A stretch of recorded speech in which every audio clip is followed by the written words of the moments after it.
Okay. Hello, everyone. I'm Alex. I'll be talking about matrix factorization for use in genetic programming, specifically in parent selection algorithms. First of all, what is genetic programming? Genetic programming is a type of artificial intelligence. Basically, we give the computer a description of a problem that we wanted to solve without telling it how, and let it figure out the how by itself. And in genetic programming, the way we do this is by evolution through natural selection. So instead of having a population of organisms, we have a population of computer programs, and our fitness function is how well those programs do at the problem we want them to solve. So generation after generation, the population will get more and more fit until, hopefully, we find a program which is a solution to the problem. So the way that we do this, each generation, we have our population. We test the fitness of all the individuals on that population, select the most fit individuals as parents, which we then use to produce offspring, which populate the next generation. So let's look at a small example of a population. So the way that we give the genetic programming system a description of the problem that we wanted to solve is with a bunch of test cases.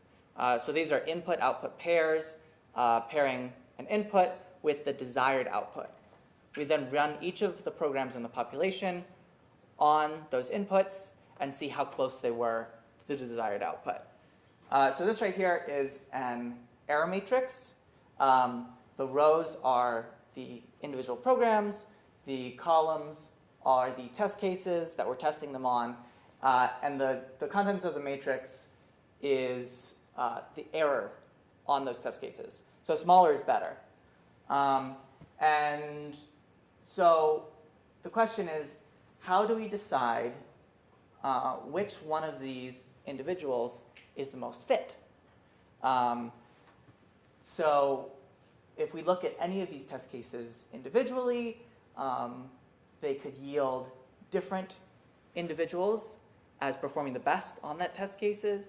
One thing we could do is we could look at the average of each individual, the average across all the different errors, but this loses some information. So if, for example, we look at individual 1 and individual 2, they both have an average of 8, but that 8 sort of has two different meanings. For individual 1, it does sort of really mediocre on everything. Individual 2 does really, really well in test B. It has 0 error, and just abysmally on everything else, but it still has that skill that it's developed, where it's doing something where it's doing really well on test B. So individual 1 would be described as a generalist. Individual 2 would be described as a specialist. And so research has shown that specialists actually have a much better chance of producing offspring that will then lead to solutions. The reasoning behind this is if you have two specialists that specialize in two different areas, their offspring will specialize in both of those areas. But in this case, these two are treated the same by the averages. So we want to look into other ways of selecting individuals that rewards specialists. Another thing that you might notice is that if we were to consider this as a matrix, those of you who have taken linear algebra will notice that this matrix is linearly dependent.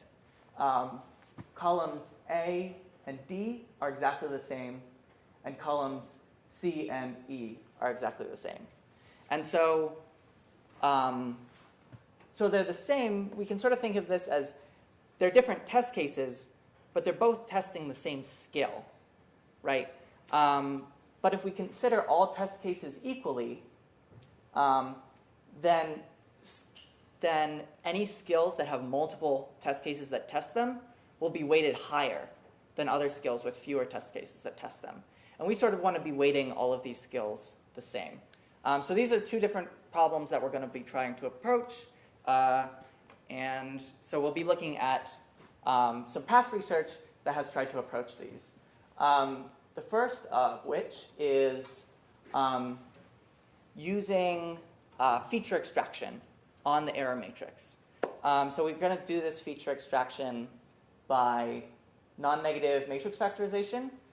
So this is basically we're given some matrix V, and we want to find two factor matrices, W and H, such that when we multiply them together, it's an approximation of the original matrix that we were given. So in this case, this is our V. This is our original error matrix. And we said before, the rows are the individuals, the columns are the test cases. So we can sort of think of this as error on the test cases per individual. And then we construct these two factors, and we're extracting three features. So this first one, W, can be thought of as features per individual, and this H can be thought of as test cases per feature. So if we look at, for example, individual 4, this fourth row, it is entirely represented by feature 2. And so if we look at, okay, well, what test cases does feature 2 represent? If we look at the second row of H, we see that feature 2 represents test cases A, B, and D, which is the ones that individual 4 struggles with. And you can see some other patterns here. And the idea is that instead of selecting over the original matrix, instead of selecting using the test cases as objectives, we're going to be using these features as objectives. So this was all described in an algorithm called DOF Selection, which stands for derived objectives via factorization. And basically, it's we construct this error matrix, factorize it to extract these features, and then use those features as objectives. They use a multi-objective function called NSGA2, which I'm not going to go over in this talk, but basically it performs really poorly over any moderately large number of objectives. So any more than 3 features, and the multi-objective, the NSGA2, just was starting to perform really poorly. And we want to be able to extract lots of these features. So this is sort of what we're looking at. Next, we're going to look at the other thing I was talking about, which was the sort of generalist versus specialist. So we want to be able to select specialists like our individual 2 or our individual 4 over generalists like this individual 1. So the way that we do this is via lexicase selection. And so lexicase selection, essentially, we have a set of candidates, and we consider each test case one by one, and narrow down that set of candidates to only those individuals that perform the best on that test case. And so what this means is, let's say, for example, we were going to look at test A first.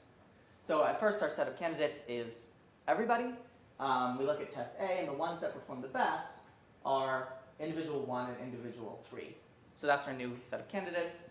Next, we look at test B, and out of those candidates, the one that performs best is individual 3. So that's the one that's selected. And using lexicase on this situation, on this specific population, we're going to see that individual 1, which was we were saying is our generalist, this is sort of the one that we were considering was doing the worst. It doesn't get selected at all. Individual 2 has a 1/5 chance of being selected. Individual 3 and individual 4 each have a 2/5 chance of being selected. So we're going to be using lexicase to select over these features. One issue with this is that when we looked at our factorization before, those factors were all floating point numbers, meaning that there are very rarely, almost never going to be ties. There's always going to be, for each test case, there's going to be exactly one that does the best. And we're thinking that this is going to screw things up. There's a variant of lexicase called Epsilon lexicase, which instead of looking at the very best individuals, we just look at, okay, which individuals do within epsilon of the best. Those are the ones we're going to consider. And the epsilon is calculated on the median absolute deviation. It's listed there. I'm not going to explain it. All right, so this is what my research is I'm proposing essentially two new but very related parent selection algorithms, DOF Lex and DOF Epsilon Lex. So we're going to construct the error matrix, factorize the error matrix to extract these features, and then either use lexicase or epsilon lexicase to using these features as objectives. So let's look at some experimentation. We tested these on 11 problems, 5 binary error problems, and 6 non-binary error problems. Each of these problems we ran 100 times, and we're going to be comparing the number of runs which produced a solution out of those 100, and we're also going to be measuring the diversity of the population. So let's look at the number of successful runs. We're going to be looking at this over 3 different metrics, the first of which is over the training data. So this is sort of a typical problem in AI, is if you just test on the training data, you could have a program that just caters to the training data and doesn't generalize at all. It could even just be a lookup table. So training data is sort of our least likely to, our least significant metric. Our next metric is on randomly constructed testing data that's never been seen before. This is to see if the program's generalized. And then our last one, this is simplified testing data. So basically, we take the solution program, do some automatic simplification processes on it, which reduces the size of the program without sacrificing any performance on training data, and then look at how that does on the test. So we're expecting that to do better than just the straight solution on testing data, and this is going to be our most accurate metric on how well these perform. And we can see that the DOF Epsilon lexicase did approximately the same as lexicase, sometimes a little worse, sometimes a little better. And then DOF with just straight lexicase, no epsilons, actually performed quite a bit better than both of these, which went against our hypothesis that the epsilons would be important because we thought that would improve diversity. Here's on the non-binary problems. Unfortunately, I don't have all the data yet. The data is still being collected as we speak.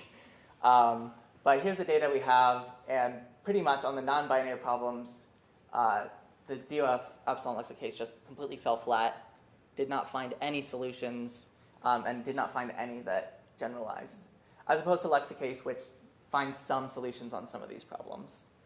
So now we're going to look at some diversity analysis.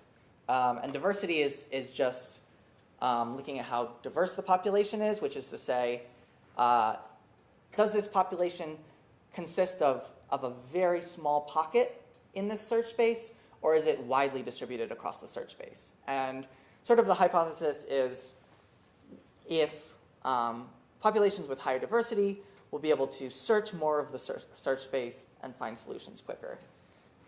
We can see here that both DOF lexicase and DOF Epsilon lexicase, for the most part, do just as good or better than lexicase in terms of diversity.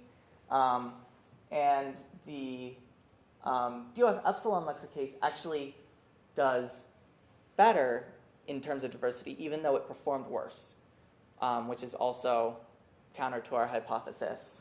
And then if we look at some of these non-binary problems, DOF Epsilon lexicase performs better, or even like significantly better on these two in terms of diversity. But again, it wasn't able to find any solutions. So we're still investigating what could be causing that. Okay, so what's some future work? Complete collecting the data and analyzing why these things are happening. Testing it on problems with penalty values, which we sort of avoided because we were getting some iffy results with the matrix factorization.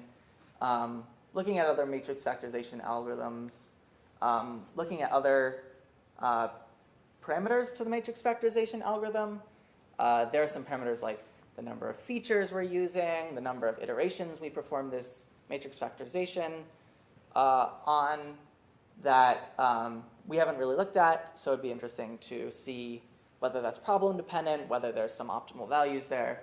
And then finally, this last one, matrix factorization on partial matrices. This is sort of our most promising direction for this. Basically, the matrix factorization process can work on partial matrices, which is matrices that contain some unknown values, which would mean we don't have to evaluate every single program on every single test case. We can instead evaluate every program on most test cases and still find those correlations through the matrix factorization algorithm. And that would speed up the process significantly because we would not have to do as many evaluations. So thank you very much. I'd like to thank Tom Helmuth for being my advisor on this project, and I'd like to thank the Hamilton Computer Science Department.